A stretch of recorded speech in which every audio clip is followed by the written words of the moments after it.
Oh, sorry, I didn't see you guys. I was chefing it up on old loving pies.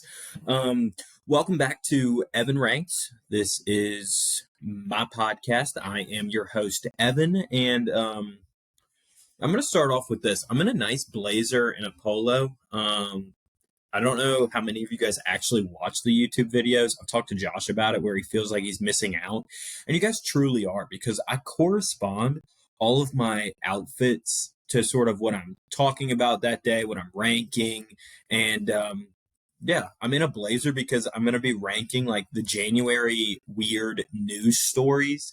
One of which comes today, February the 1st. Some have happened in years past, but through legal issues and whatever else there or court appearances, it's in the news again. So I'm using that to my advantage to sort of rank those. I'm going to take this blazer off because probably none of you guys are watching the podcast. You're probably listening to the podcast. Shout out seeing you. I got that polo on as well.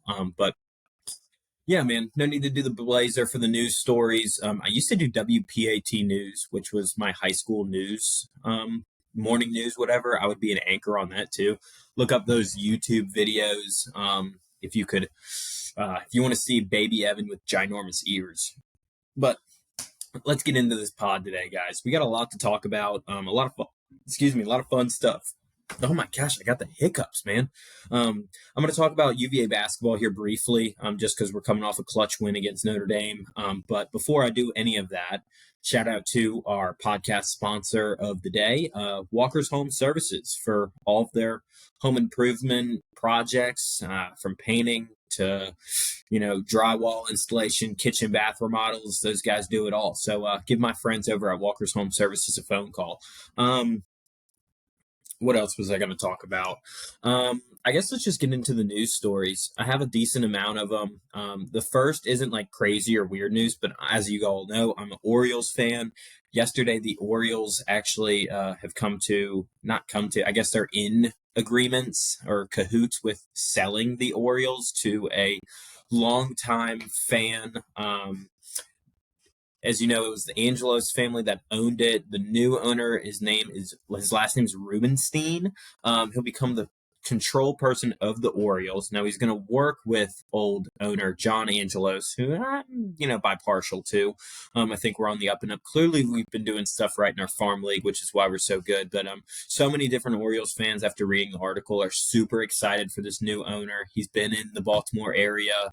Cal Ripken, I was watching the UVA game, and on the bottom, the sub bar, they mentioned that Cal Ripken and Grant Hill are part owners, or that they're buying into shares.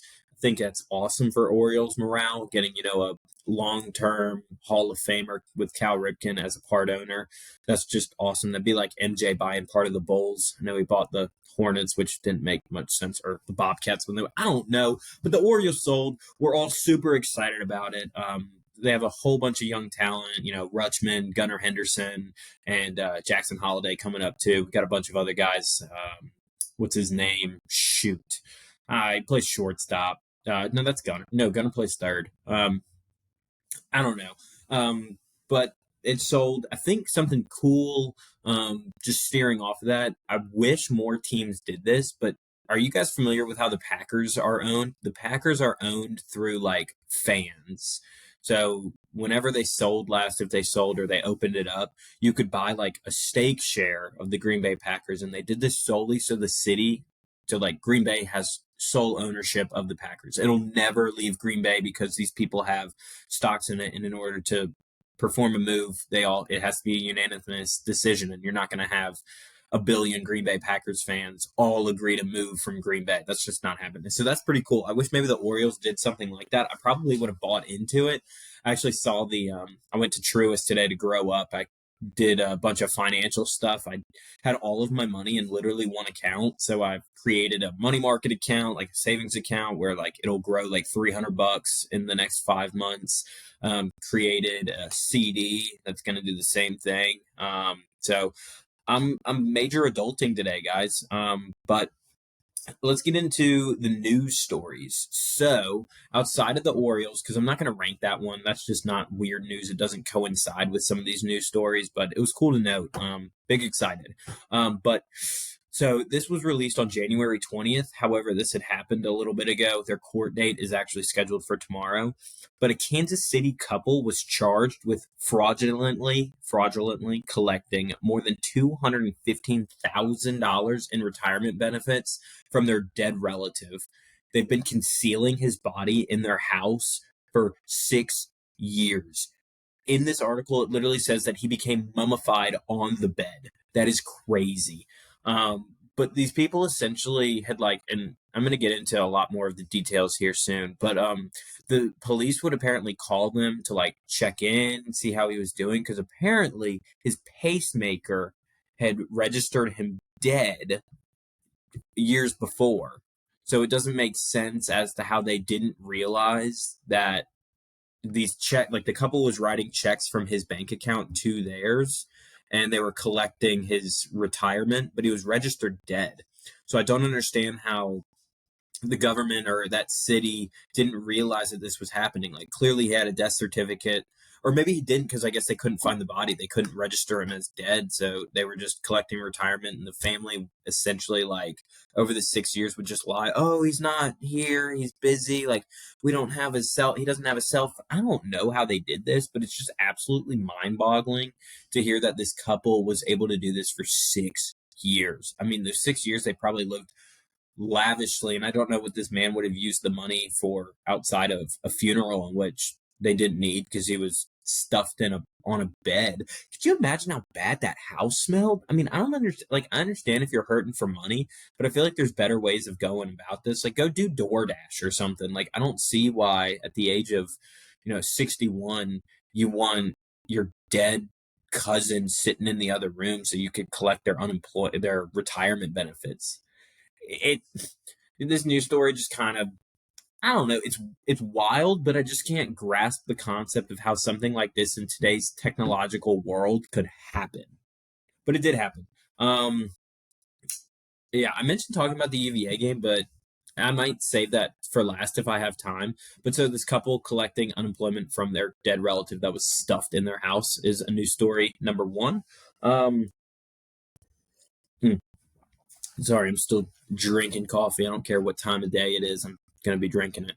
This one's a bit gross, but a couple years back, and the lawsuit's kind of now taking place. But in 2022, this gentleman in Florida, and of course it happened in Florida, had I guess sat down on one of the Dunkin' Donut toilets, and the toilet exploded on them.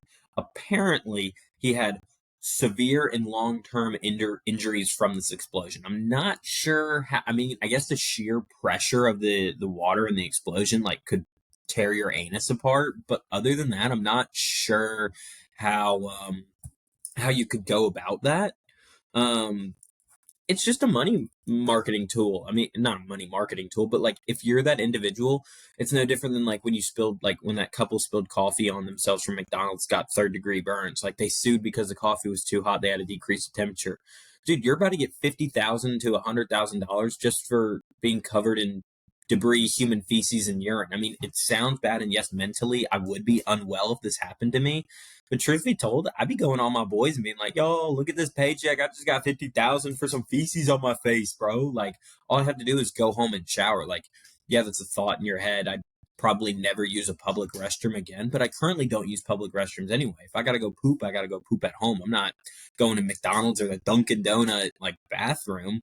Um, what did he say? So something that also in this news story, he so could you imagine being the worker at Dunkin' Donuts making like $15, $14 an hour, and a man walks out from the bathroom with feces all over himself?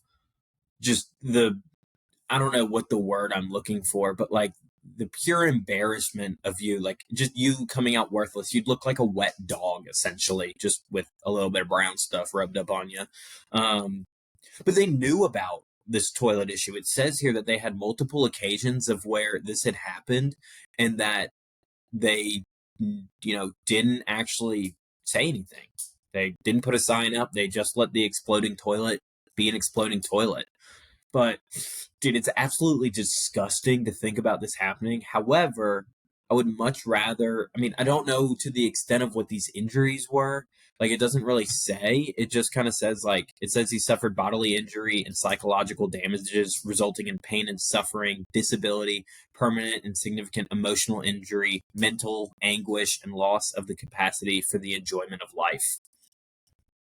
That's deep, bro. That is deep right there. I mean, I don't think I would go to that extreme. Like I said, I'd be mentally unwell, but like, go take a shower, take that feces off, and just keep moving about life. Like, I don't see in this article that he suffered crazy physical injuries. I feel like I don't know what an anus tear would look like, but move on to the next one, man. Like, you're getting a hefty paycheck. You could take the next couple of months off for work. If you could budget your money well, or invest, or see a financial advisor like I did, or the bank, they could help you out and you could make that money last a while. So go take a shower, bro. Let's see here. In other news, Kristen Juszczyk just signed a deal with the NFL to essentially be able to use their watermark or their logo on her clothes. This news story is heartfelt for me just because I thought it was super cute how her husband, I think his name's Kyle Juszczyk, fullback for the 49ers. I thought it was super cute that he was, on every single post that she got tagged in. It was, oh, Taylor Swift's wearing a custom jacket. And he gave her flowers. He's like, that's my wife right there. Like, hashtag Christian Juszczyk fashion. Like, on every single post, he made sure she got credit for it.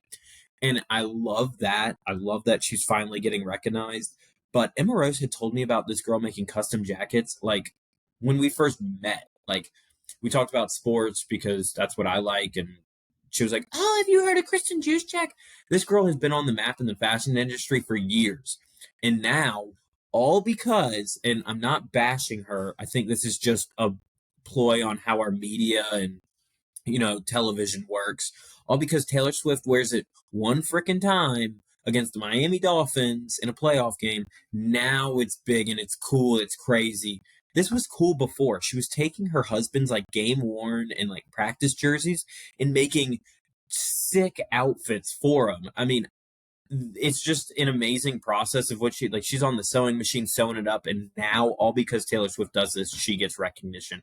Homegirl, you're a badass boss bitch, and you deserve this credit from the moment you started doing this. So here's your flowers. You don't need Taylor Swift to be famous, but I just thought that was a cool sports story, good feel good story that she's finally getting credit for her hard work.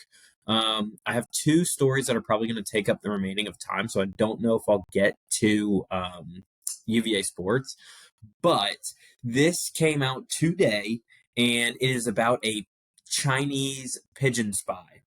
The pigeon's actually not a Chinese spy, but Indian police have officially, after 8 months of detaining a fucking pigeon, have released the pigeon into the wild. So the pigeon's ordeal began when it was captured in a port in Mumbai. It had 2 rings around its legs. So they had thought, and it had like words on it, it looked like Chinese. So they were like, dude, this is the fucking Chinese government coming to take us over. Like, we need to get the animal and do whatever. I don't know. But it turned out it was just a Taiwan racing pigeon. And I don't know what you do to detain a pigeon. I guess you just keep it at like a bird sanctuary. But the fact that, like, I could picture, I don't know if this is maybe just me like personifying this, but like, in movies where like you have you're in someone's being detained and they're interviewing them, so they're like chained to the desk. Could you just picture like that pigeon chained to the desk, the lamp like facing directly on him, and then being like, tell us who your boss is. Where are you from? Dude, it's a fucking pigeon. The most irrelevant bird on the planet. Pigeons are actually, I take that back. They're not the most irrelevant bird because they're in literally every single commercial. They're in the Bolt movies. Like, they talk or whatever. And pigeons just seem stupid. I don't understand why you would think the dumbest bird in the world, like the most worthless bird, is a Chinese spy. I guess that's smart on China's behalf if they were using pigeon spies, but just a matter of like holding a pigeon for 8 months.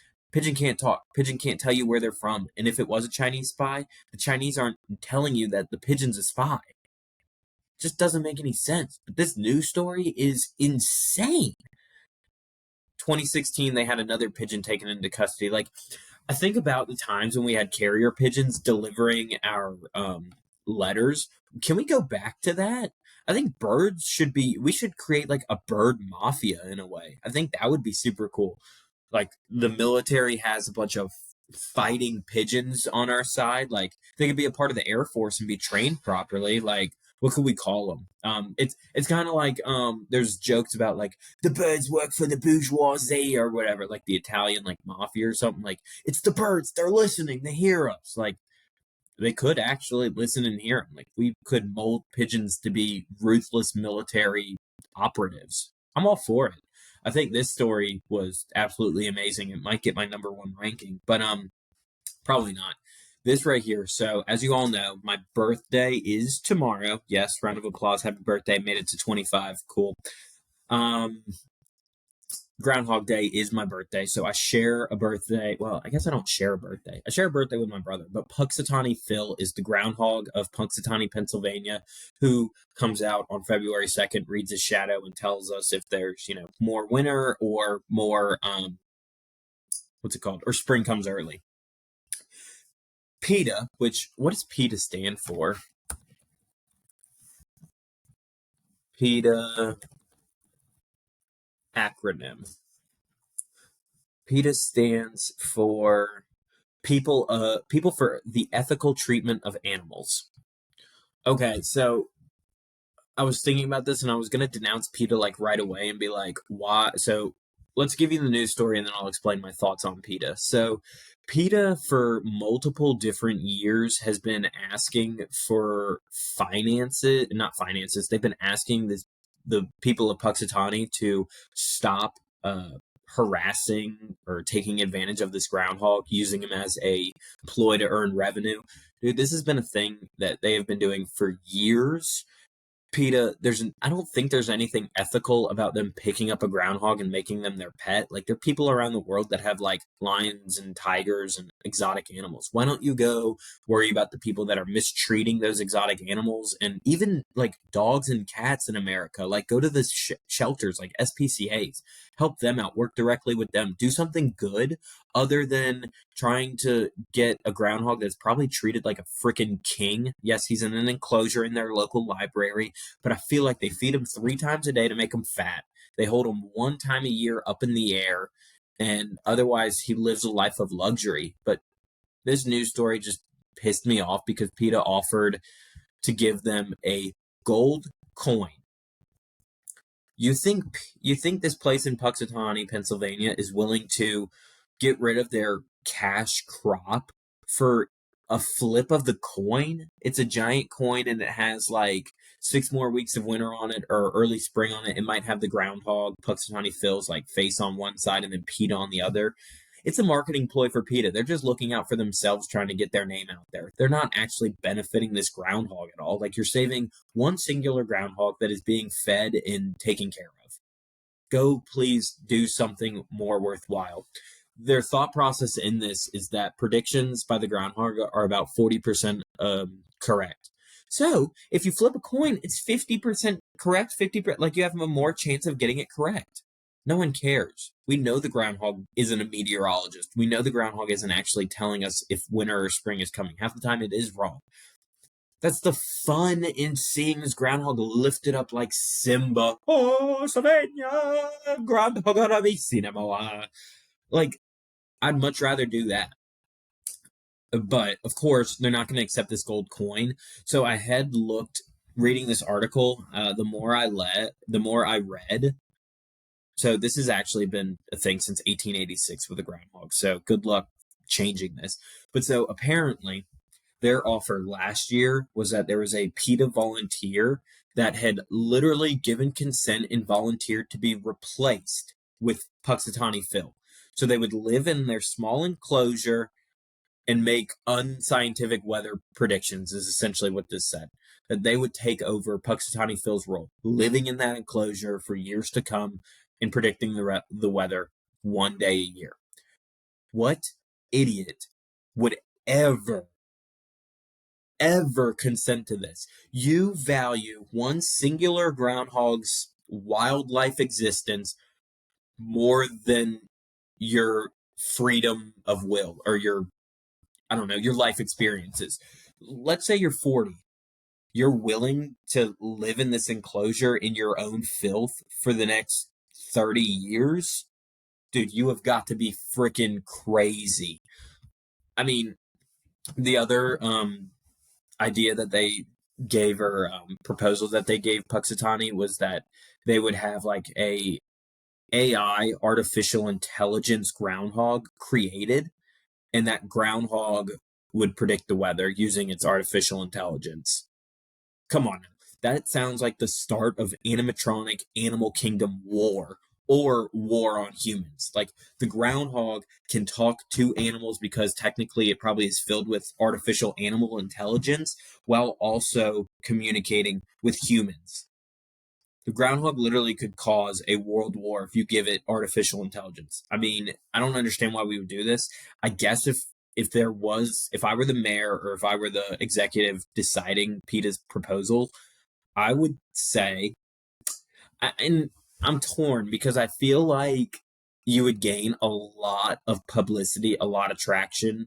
Shit, I would ride all the way over to Pennsylvania on February 2nd to watch the human come out of its cave to predict the weather. I think that would be interesting. Not to mention that, you might get some lawsuits put upon you, but this person's given consent. I mean, they could sign a contract, or just give their consent is good enough to put them in the cage and have them predict the weather. Like, I think you would equal out revenue. I don't think the groundhog, like, we could change that. Like, NBA logos change, they move cities, they change their mascot, whatever the case is, like, that happens, and they still can keep the same fan base. I think if you made it a human, you might have an even larger fan base. You might have some freaks and furries come out who, identify as groundhogs and want to live with this person. You could end up having like a whole human zoo and make even more money all year round, just based on these PETA people giving you consent to keep them in cages. But I would take them up on that human deal, honestly. Like, could you imagine seeing a human dressed up as a groundhog once a year tell the weather? And then there's wild groundhogs. If you really want to see a wild groundhog, go outside in the wilderness and start walking around. There's some fat ones out there that you can see, but I would take that deal. I think PETA's dumb for all of these proposals because it is just one singular groundhog. I don't know what their life expectancy is, but Punxsutawney Phil. So, just a couple of random facts about him before I talk about UVA just a little bit. His net worth is from $285 to 171.71K. So he's worth a decent amount of money. So, I mean, you better be giving them a pretty decent female, or it doesn't even need to be a female, but a pretty decent human being to generate some revenue.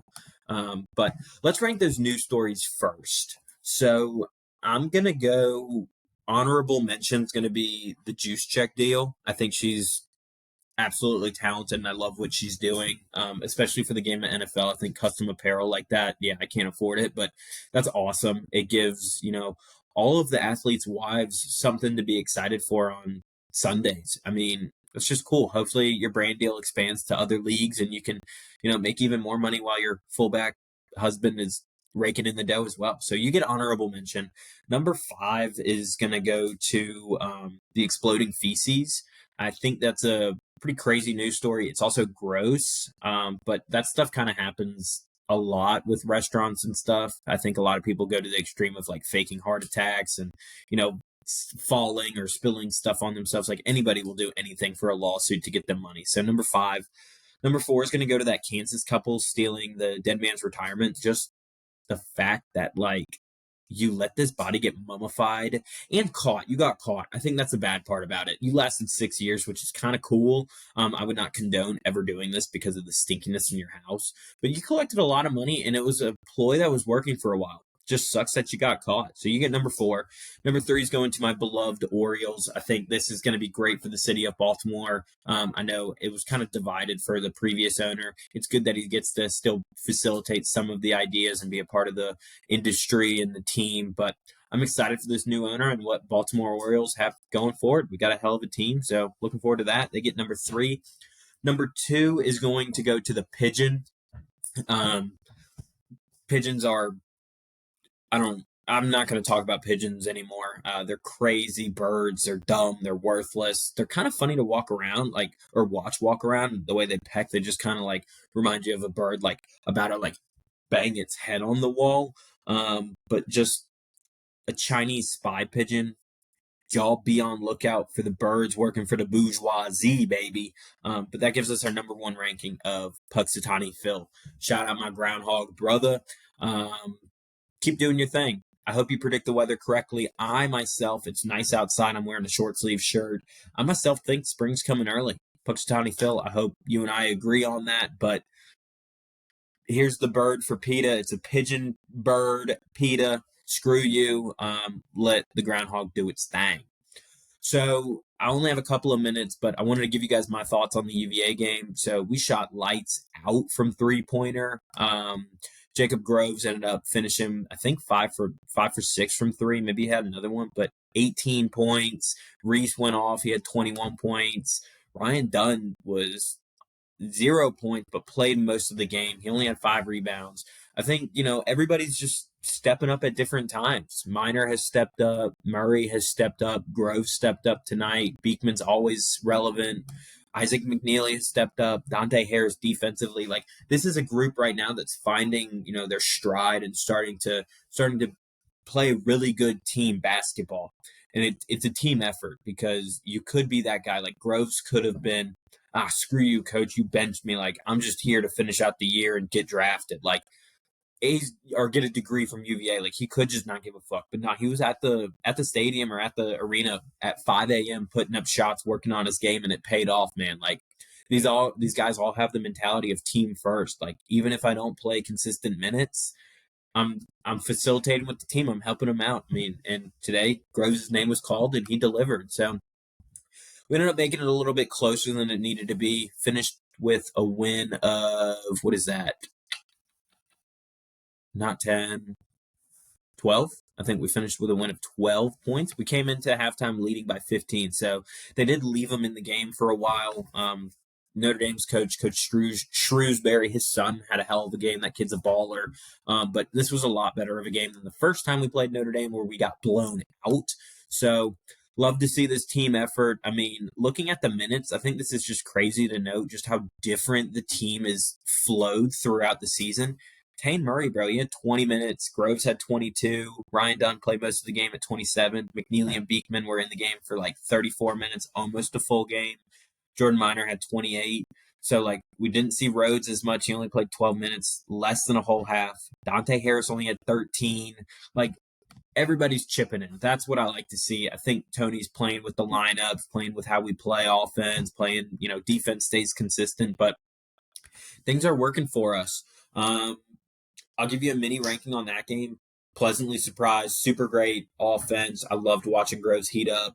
I like seeing Beekman take, his good shots. I think that's sort of, what we need from him production wise, like moving into March, even if it is NIT bound. Corey Alexander had noted that he was taking good shots for him early in the shot clock to generate points instead of waiting for a good shot to come for someone else. Like, he's a talented enough player to do that. So I like seeing him take those shots when he feels confident and comfortable. Saw McNeely with a couple of nice threes. I mean, he started one off right off the bat with the game. Started 3-0. Some other cool things to note. Tane Murray had a huge freaking block off the backboard. Have never seen him jump, I don't think, other than shooting. But that was cool to see. Dante Harris had another crazy block. So defensively, we're playing more aggressive. We're making stuff happen offensively, and I'm excited to see where things keep going. So I'm going to rank this game a 9. Love seeing different guys chip in and play well, and let's keep the momentum moving forward. So that's going to essentially do it all for this podcast. We'd like to thank Walker's Home Services for all that they do. Let me get my stranger of the day in there now. So she's kind of a stranger, but homegirl at Truist Bank in Bridgewater. You helped me out so much today getting my financial situation straight. I need to start adulting, and I'm glad you were there to help me. So shout out Maddie, stranger of the day at Truist Bank. You were a lifesaver, and I now feel financially responsible. So shout out to you. Shout out to our listeners for being there throughout all of this journey. Ryan's going to be next on the podcast. We're looking to do that on Saturday. So get ready for a fun-filled day of Evan Ranks podcast and beer drinking for the birthday. Cold can of PBR. All right, y'all. I'm checking out. Y'all have a great day, and I will see you all in the next one, baby.